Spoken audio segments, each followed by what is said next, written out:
What is going on, everybody? Welcome. Last night, I went and watched the new Resident Evil movie. Welcome to Raccoon City. And, we gotta talk about it. So I'm gonna be exploring, wandering around the RPD while we just talk about it. So I went and watched it last night. And dude, first of all, shoutouts to my friends who I dragged with me to go and watch it. Because look, you had a Resident Evil movie that came out, and it came out on my birthday. What are the odds? It's like my favorite franchise of all time. And I'm just like, look, it's a sign. We have to go watch it. We have to watch it in theaters. And we did exactly that. And that's how you know you have good friends, man. When they come and watch some shit with you in the theaters, knowing that it's probably not going to be very good. And going into it, like, I did have fairly low expectations. We made a video, like a month or so ago when that first trailer dropped, kind of just going through the trailer frame by frame, taking a look at it. And you know what? I was obviously not blown away by it. I wasn't exactly filled with confidence that it was going to be, a good movie.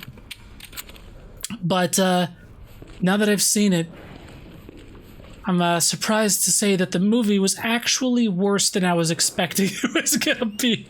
Because I'm just like, look, can we just have I just want it to be like a fun movie, I want to see, some of my favorite characters and locations on the big screen. And we got it. We sure did. Okay. I wrote a list here of things that I wanted to talk about just to make sure I touch on each of these points. First, you can't talk about, a new live action Resident Evil movie without at least bringing up and acknowledging that Paul W.S. Anderson already made like 5 or 6 of these fuckers, right? And, when I think, those Paul W.S. Anderson movies, they're terrible. They're bad. I hate Alice. I hate that whole storyline. Paul W.S. Anderson clearly just, puts his wife in everything that he does at this point. And it's not, I don't even dislike Mila Jovovich, but it's weird. It's like the oversaturation of those Resident Evil movies and forcing Alice on everyone made me dislike Mila Jovovich. I'm just like, she's not terrible. But when I think of the very first Resident Evil movie, right? The 2002 original, the first one. It's like that movie failed at being a good Resident Evil movie, but it succeeded in at least being a good movie. That first movie, I'm telling you, if it wasn't called Resident Evil, people would love that movie, dude. The movie's got some iconic moments. You had the Red Queen, you're all going to die down here. The laser hallway. You got Alice in the red dress fighting the zombie dogs in the facility there. It's cool, man. The movie's got a lot of good stuff going for it. Some really, really, solid stuff that ended up influencing the games. The laser hallway became a thing, right? In Resident Evil 4 and such.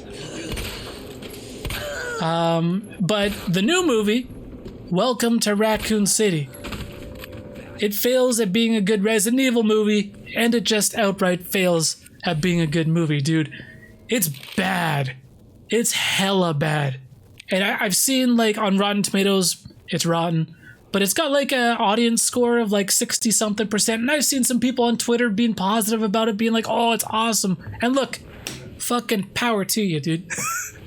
I'm glad. I'm glad that somebody liked it. Because I got friends who work in movies, worked on films, and it's hard. It's a tough business, dude. And a lot goes into making these things. So I never try to just shit on these people for making a bad movie. But, you gotta be critical at the same time. Because the movie really, it almost fails at pretty much everything.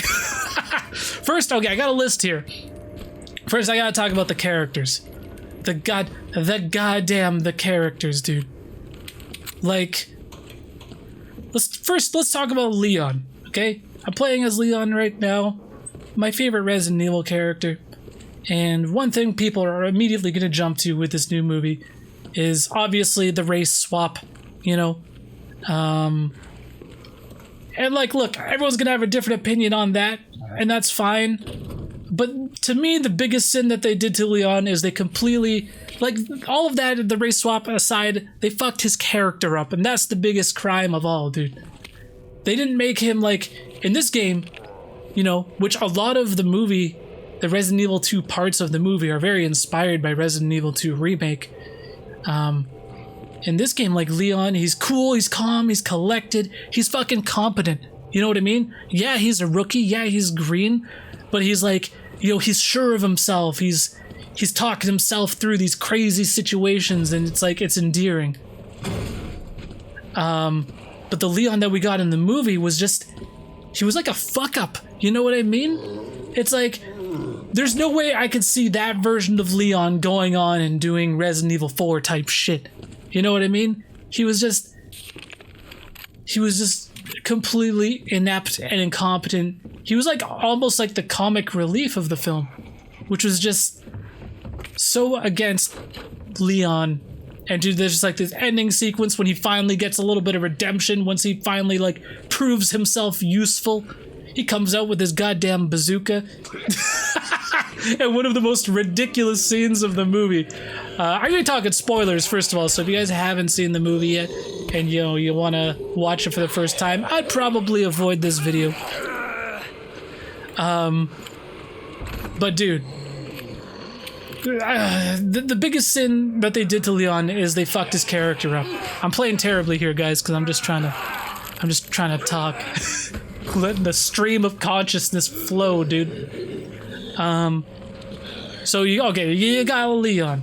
Then who do you have? You have Claire. Claire's kind of like, she's the main protagonist of the movie. I would say she's like the main character, right? That you really want to root for. And her character, they kind of like, they really like laid on thick that, you know, she's a badass bitch, you know what I mean? And obviously, like in Resident Evil 2, Claire's a badass, you know? But she's a badass in like a, you know, in a much more likable kind of way, you know? What the peak of like Claire's campaign in Resident Evil 2 here is her relationship with Sherry, right? She's here, she's looking for her brother, and then she stumbles upon this girl, and she's like, she makes it then her mission to kind of make sure she gets cured when she gets infected, and she takes care of her and makes sure she gets out okay. And she's a badass, dude. She's a badass with a fucking smile on her face, you know. And that's like, to me, that was like the heart of Claire's campaign, was her relationship with Sherry. And holy fuck, dude. You don't get any of that side of Claire at all. Instead, she's like, you know, I've been making it on my own. I've had to learn how to get by. I'm a badass, you know, kind of girl. And it's not her character. You know what I mean? And Sherry is in the movie. But she may as well not have been in the movie, dude. She has basically no role to play. And she's like, for some reason, she forms a bond with like Chris and Jill, I guess, which is completely backwards. That's one thing about this movie, is that like Resident Evil 1 and Resident Evil 2 obviously crammed into one film, but they're swapping key plot points. Like the Sherry and Birkin thing is like Jill and Chris's kind of like story arc, which is very strange. And then you got like Lisa Trevor, part of like the Resident Evil 2 story. It doesn't make any sense. Like, Lisa Trevor's in the movie, but she's not in the Spencer Mansion. She's at the Resident Evil orphanage. The Raccoon City orphanage, right? From Resident Evil 2. So it was completely backwards. What else do I got? Oh, they're still going through the characters. Chris. So Chris is in the movie. Chris is probably the most true to his video game counterpart, right? He's kind of like the straight edge, kind of like, you know, he never really had a ton of personality in the games to begin with. And in this one, he's kind of, he's that straight man. You know what I mean? He plays by the rules. I think the biggest problem with Chris isn't so much his character. It's more his relationship with his sister Claire.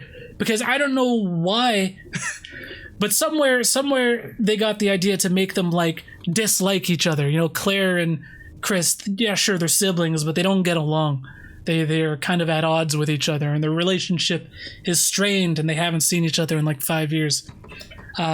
Which is not really a turn that I was expecting. I don't know. I never got that out of their relationship. Truth be told, they're brother and sister, but they're not really in a lot of the same games. Like, they don't share a lot of screen time in the games together, so I guess they took some liberties. And then you got Jill. Jill's just in it. She doesn't play as a huge role, but Jesus Christ, dude. They shoehorned in this relationship, this like romantic relationship with Wesker. She's got a romantic relationship with Wesker, and it's just bizarre. Her entire relationship with Wesker, and Wesker as a whole is a weird fucking character. Everything they did with that character is weird.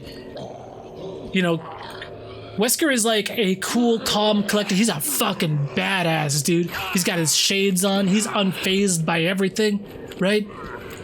This version of Wesker was like, the betrayal is happening. You know it's gonna come, right?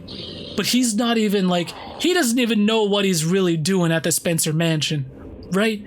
He's not even the one, he's not the mastermind behind anything. He's the one taking orders, and he doesn't even know what the hell he's doing, dude.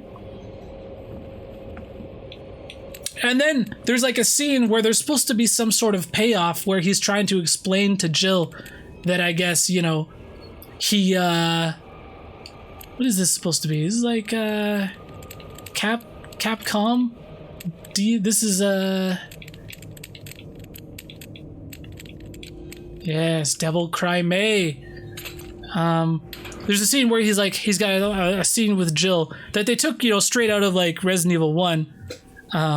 Not the scene, not his interaction with Jill, but there's like the piano scene at the Spencer Mansion where he's playing he's doing the Moonlight Sonata thing, which is straight out of the game, except it's usually Jill who plays the piano, but nitpicking, whatever.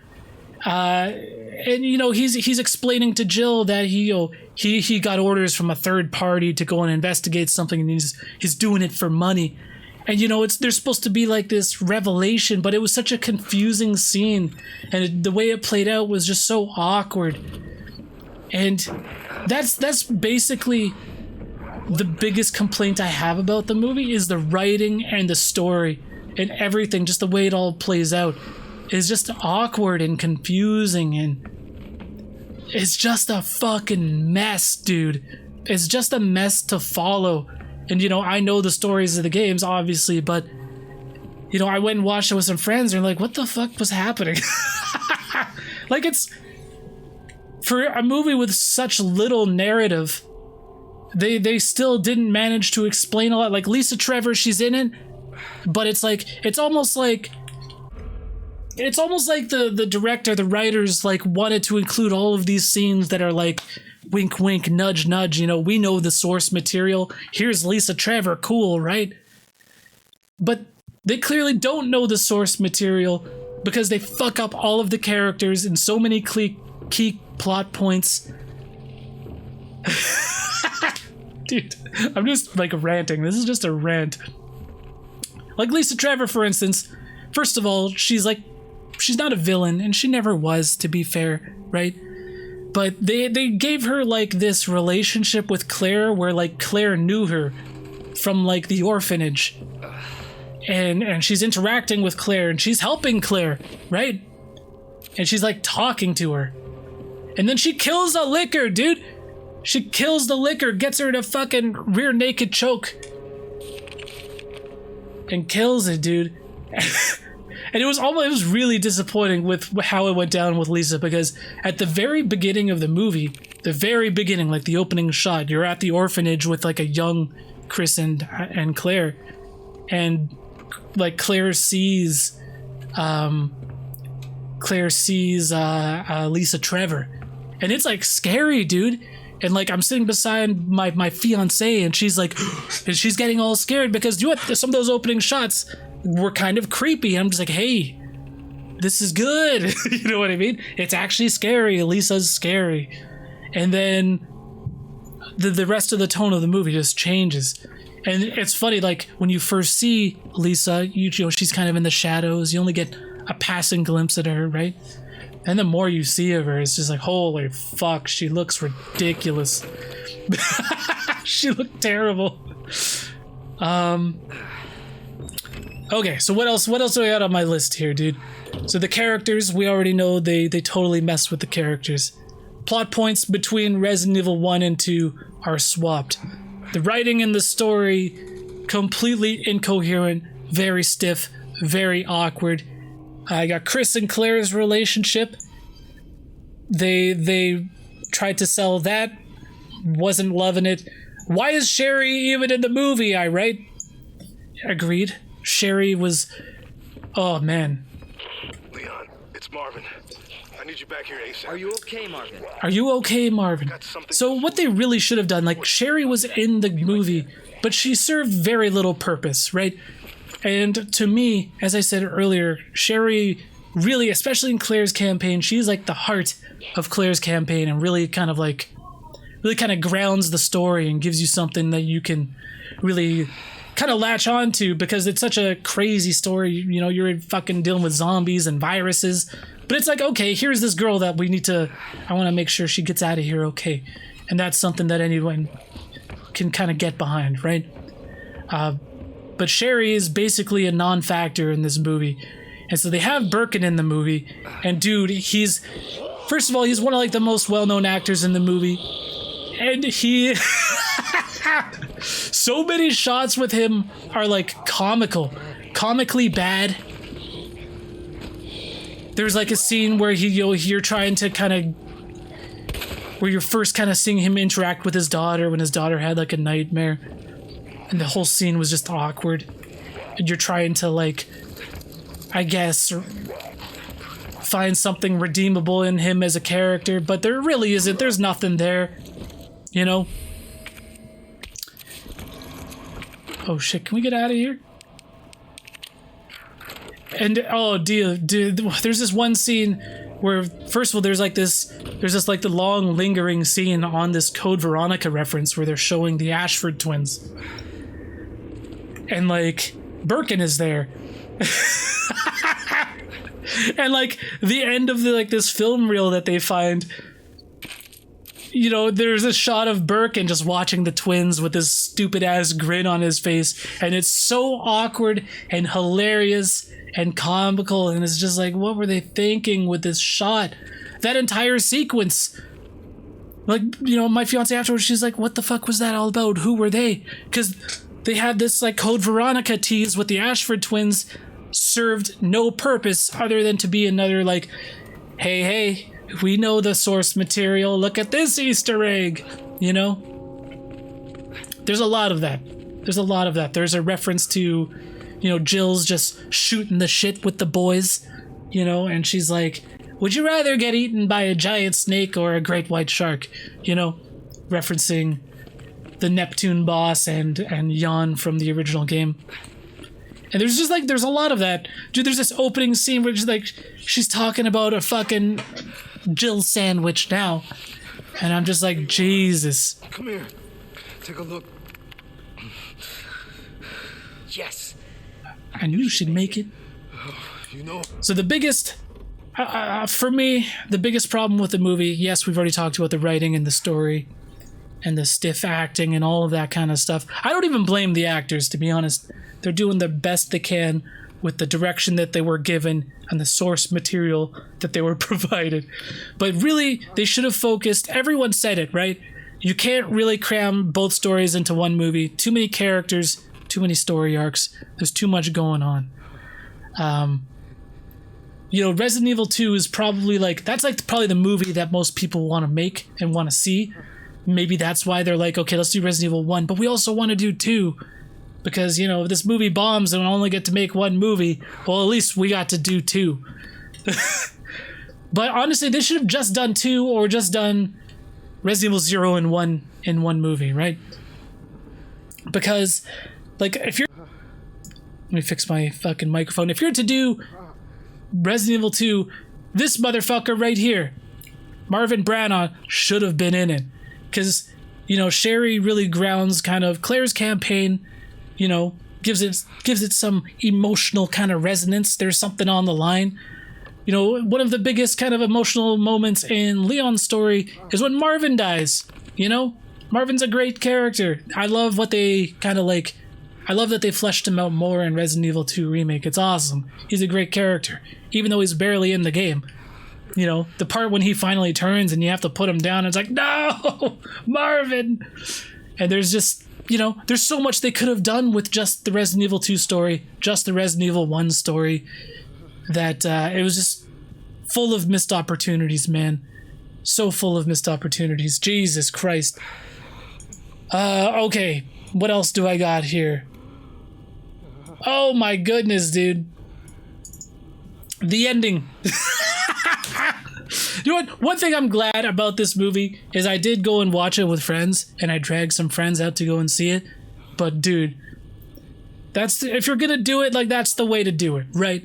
Because we were laughing, we were cracking jokes all throughout the movie, just laughing at each other, because there's so many scenes that are unintentionally funny, and none more so than, like, there's like a mid-credits scene with Wesker and Ada. Ada makes an appearance, and like Wesker wakes up because he got killed by Jill because Jill shot him rather. You know, another scene that was supposed to have some emotional impact that fell flat. But Wesker coming back to life, dude, that scene was so comical, man. There was like my friend Bay Rudy was laughing his ass off at the scene. There's like these girls behind us who were like cracking up, just dying laughing because he's coming back to life. And I guess it's like the direction he's been given. He's just like, it's so hard to take seriously. And then you got Ada coming in, trying to explain what's happened. First time Ada shows up in the movie, you have no idea who these fucking characters are if you're not already a Resident Evil fan, right? And he's just like, oh my eyes, why can't I see? And she's like, you know, she gives him his fucking signature shades. And they like worked it into the lore that he needs his glasses, otherwise he can't see. And they looked like some fucking dollar store shades, dude. It's just, oh, it was such a silly scene, dude. And such like, dude, we went to a pub afterwards just to talk shit and have some drinks to fucking wash that movie down. And that ending clip, it was just the icing on the cake, dude. It was the gift that just kept on giving. Oh my goodness, you guys. I went and watched it in theaters. If there's any positive that I can really kind of take away, you know, from the movie, is that one good thing is, like, you know what? It didn't... The set design and the locations actually looked pretty good. The RPD looked really good. It looked pretty good. The Spencer Mansion looked good. They got the aesthetic down in a lot of the locations. The only problem is, like, again, you don't get to spend very much time at any specific spot because there's just so much crammed into one movie, right? One thing, like, I was surprised was such a big part of the movie, and again, it goes to show you how much that this game had an impact on the movie, Resident Evil 2 Remake, is that you spend so much time at the orphanage. The orphanage plays a much larger role in the game story because they made it Chris and Claire's backstory that they were from the orphanage, right? And even the orphanage itself, like, looks a lot like the orphanage from Resident Evil 2 Remake. They definitely got the look of the sets and everything and the locations. They got it down. Some of the action sequences hard to follow, bizarrely shot, bizarrely edited. You know, there was like a scene where Chris is fighting all these zombies in the Spencer mansion, and so much of it's like in the dark, and like there's just, dude, if my friend was saying like, if anyone's like epileptic, you know what I mean? Someone in the theater was probably having a seizure, dude. Somewhere, somebody had a seizure watching this goddamn movie. Because holy shit, it was tough to watch at times, some of the scenes. But holy shit, man. I gotta watch it again. Just, I feel like this is a movie that's gonna be talked about, broken down, and analyzed for years to come, just trying to comprehend what the fuck is going on here. And there was sequel bait, right? The post-credit sequence, the setting up with the Ashford twins, you know, all of our key characters made it out, obviously. You know, and you know what? Part of me is like, you know what? I hope they make another one. Because I can't believe what we just saw. Obviously, I don't think they're going to do another live-action remake of this shit anytime soon. So it's like, alright, if they're going to make another one, holy shit. Let's fucking just get it over with. Let's see what they do with it. Because it's like, it was as bad as the movie was, man, I couldn't look away. I'm just like... I will say, I don't think I was ever bored during the movie. But I think it's because I'm such a fan of the source material, right? Holy fuck. You guys. How long? I've been recording for nearly half an hour. And, I don't know if this movie is better if you're a fan or if you're not a fan. Part of me is like, you know, this might be better if you have no idea what the fuck you're watching. Right? Because then at least you won't be offended by what they did to all the characters and the story, you know? But at the same time, there's all these fucking Easter eggs and shit that you wouldn't understand. The shit that makes no sense in the context of the film. You know, like everything with the Ashford twins and Lisa Trevor. They never explain Lisa Trevor, by the way. There's no resolution to her story. She helps Claire. And there's like this sequence where she gives Claire keys, and there's like an Easter egg because it's like the, you know, the hearts and the clubs and the spades set of keys, right? And then Claire says bye, and then there's no resolution with her story whatsoever. She just fucks off for the rest of the movie. Anyways, you guys, that's my rant. That's my rant for Resident Evil. Welcome to Raccoon City. Holy shit. But anyways, let me know what you guys thought of the movie. Did you go and watch it? What did you think of it? Thanks so much for watching this video, guys. And we'll be back. You know what? Playing this Eve right now, Resident Evil 2 remake. This game's a fucking masterpiece. We should replay it again on the channel soon. Anyways, thanks for watching, everybody. Peace.